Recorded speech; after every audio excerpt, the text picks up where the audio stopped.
Now, kinetic theory explanation of conduction. According to kinetic theory of matter, when heat is supplied to one end of a solid material, the rate of vibration of the molecules in that part of the solid material increases, and their kinetic energy increases too. So as you apply heat, the rate of vibration of the molecules do what? It does what? It increases, because the kinetic energy is also increasing. As these particles vibrate and touch one another, heat is transferred from the molecules at the hot end to those molecules at the cold ends. So with this, you have seen that kinetic theory explanation of conduction, meaning that as you add heat to a solid substance, which is made up of molecules, they will gain what? Heat energy, which is now converted to what? Kinetic energy. And as it is getting that kinetic energy, they will be start to vibrate about in their fixed position. And as they're vibrating, they'll be colliding with one another. And they'll be now transferring heat energy from the point of hot region to the point of what? Cold region. Do you understand? And so we'll have it that we use this, through this, we can explain conduction with kinetic theory of matter. Now, what are the uses of good conductor? We'll say that good conductors are those materials that allow heat energy to pass through them easily. And so, what do we use these conductors to do? Use of good conductors. Note that good conductors of heat are also good conductors of electricity. They also conduct what? Electricity. Good conductors are used in the following areas. Number one, in the production of electric wires. They are used in what? In production of what? Electric wires, cables, and some electrical what? Appliances. Since they can allow current, electric current to do what? Pass through them. Number two, they're used in making kitchen utensils like pots, kettles, frying pans, since they can conduct what? Heat. So they are used in making kitchen utensils like pots, kettles, frying pans, and so on. It's also used in the fabrication of industrial boiler. You know about the ring boiler that we use? So the ring boiler here is made of what? A metal or a good what? Conductor, etc.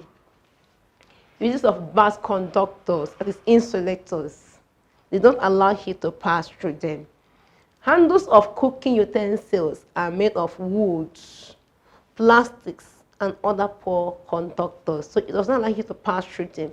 That even if you want to use it to stir your food, it will not allow heat to pass through into your hands. Number two, the electric wires are covered with insulators to avoid electric shock. So this is one of the uses of bad conductors. In houses where zinc or aluminum is used for roofing, ceiling boards, which are poor conductors of heat, are used underneath to prevent excessive what? Heat. And so here we'll have it that the zinc itself conducts heat, or the aluminum conducts heat, so as to reduce the effect of the heat on someone living under that roof. You use ceiling boards, which is a poor conductor that will not allow heat to pass through it easily, so as to reduce excessive what? Heat. Number four, it is also used in factories. In factories, pipes that contain hot fluids are covered with insulators to prevent them from hurting the workers. And so with this, you can see that bad conductors also have good effects.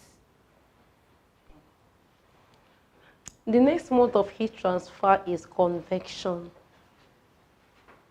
This is a process by which heat energy is transferred in a liquid or a gas by the actual movement of the heated molecules of the fluids. Actual movement. For instance, you are boiling water, and once it is heated up, you see that the molecules are forming bubbles. Actual movement of the heated molecules of the fluid. So fluid involves liquid or what? Gas. But in that of convection, there is no actual movement of the heated molecules. But instead, in that one, the molecules vibrate about in their fixed positions. But in this one, there is actual movement of the heated molecules of the fluid, either of the liquid or the gas. Now, the next subtopic, experimental demonstration of convection in liquids. How do you carry out experiment to prove convection in liquids? Water is poured into a beaker until it is about 2/3 full, 2/3 full of the container of the beaker. A straw is used to drop a few crystals of potassium tetraoxomanganate 7 in the bottom of the flask, as you can see here.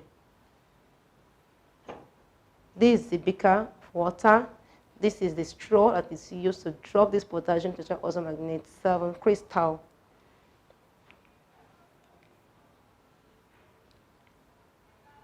The beaker is gently heated. It's observed that colored streaks from the crystals move upwards and then curve downwards, and the process continues. You can see it here. Now the crystals now moving as the heat is applied here, it starts moving up because the water is now boiling. So the crystals of this potassium tetraoxomanganate 7 crystal, the crystals, when you see them here, moving and curving downwards in this direction. And that process continues. The upward movement of the colored streaks is due to the convection, while the circulation of the liquid itself is called convection current. So that circulation of the liquid itself is known as what? Convection current, while the upward movement of the colored streaks is due to what? Convection that exists in that water. Is that okay? So you can see in this diagram, this convection current sets up due to the fact that water at the bottom of the heated beaker expands because you have applied heat at the bottom. It expands and becomes less dense. It is not as dense as it was when it was cold and rises, while cooler water from above the heated part of the liquid moves downwards and replaces it, and the process continues. This is what brought up the convection was current. You heat it here, and then the water here will do what? They will rise, and while the one up here that is cold comes down to replace the heated parts of this water body. Convection current also sets up in gases. The use of chimney in bringing about the circulation of air in a kitchen is an example of convection current in what? Gases. You have the chimney up there on the roof of the house, of the kitchen, and then while you have the windows, such that as the hot air goes through the chimney, then you have cold air comes in through the windows and the door of the kitchen. Thereby, you have setting upward convection current. The hot one goes up, while the cold one from outside comes into the room or into the kitchen through the windows, through the door, to replace the hot air that has gone out through the chimney of the kitchen. Now, we want to look at the subtopic convection current in nature. That is where you can find the application of convection current in nature. We can see it in land and sea breezes. So in this land and sea breezes, we're going to look at the point, or we're going to find out the reason why at midnight the land is cold compared to in the day hours. And at night the sea is what? Warm compared to the day hours. This is what we're going to learn in this subtopic. So the land and sea breezes. These breezes are due to the fact that the specific heat capacity of water is greater than that of the land. So what brought about these breezes is the fact that the specific heat capacity of water is greater than that of the land. What does that mean? That is, it means that the heat energy required to raise the temperature of 1 kg, a unit mass of water, by 1 Kelvin or 1 degree is more than that of the land. So it means that the heat energy required to raise the temperature of 1 kg of water by 1 Kelvin or 1 degree Celsius is more than that of the land. So the heat energy required for you to raise now the temperature of 1 kg of even the land itself is less than that of the water. So that of water, 1 kg, a unit mass of water alone, for you to raise it up, it requires more heat energy than that of what? The land. So the land is a better absorber of heat. So during the day, the land is hotter than the sea because any little amount of heat energy that hits upon it or incidents on it raises up the temperature of the land. Thus, the air near the land is heated up and it will rise. So once the incident heat energy from the sun, once it strikes the land, the heat within the land surface will get heated up and will rise, because land is a good absorber of what? Heat. So during the day, the land is hotter than the sea. Thus, the air near the land is heated up and rises.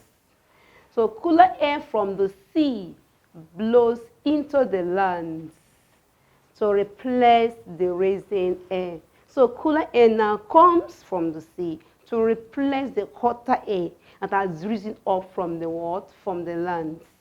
So air from the upper atmosphere now moves down into the sea. So the one that has now risen up from the land will now move down to where? Into the sea.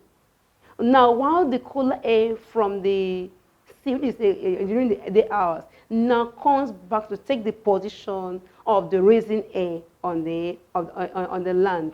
Hence, a convection current is set up in this process. So this breeze that blows from the sea into the land is called the seaward breeze. At night, the land loses heat at a faster rate than the sea. As a result, the sea is warmer than the land. So have it that what brings about this is that the cool air from the sea has now come to take the position. It has now come to take the position of the hotter air, or the hot air that has risen up to the upper atmosphere. And so we have it that the land becomes what? Cooler at night. While we have it that in the day, the land is always what? Warm because of the heat incidenting on it from the sun. So thus, convection current is set up in the opposite direction to the daytime. And the breeze moving from the land to the sea is known as what? Land breeze. So in these diagrams here, to explain the land and the sea breeze, we have the sun here shining, and the shining will have both the light energy and the heat energy. And the heat energy now hitting the land will make the air around the earth surface or the ground surface to rise up. So we'll have, in the day, we'll have land is warmer. So once it gets heated up, it will rise to the upper atmosphere. And it rises now, we'll have it that while at that moment of the day, the sea is what? Cooler. It rises to have the cool breeze from the sea coming to take the position of the what? The rising air from the land. So we'll have it at night. What happens at night? We have cool breeze, cool land breeze, because the cool air from the sea has not come down to take the position of the hotter air has risen up. So we'll have it that we'll have cool land breeze, so that the land becomes what? Cooler at night, while we'll have it that the sea becomes what? Warmer, because that hot air has risen up from the land has gone now to take the position of the cooler air that came from the sea into the land. And so we'll have it that at night the sea is what? Warmer. And then while we'll have it that in the day the sea is what? Cooler. While in the day the land is warmer, and then the land is what? Cooler at night. And so this is all about convection current as in the case of land and what? Sea breezes.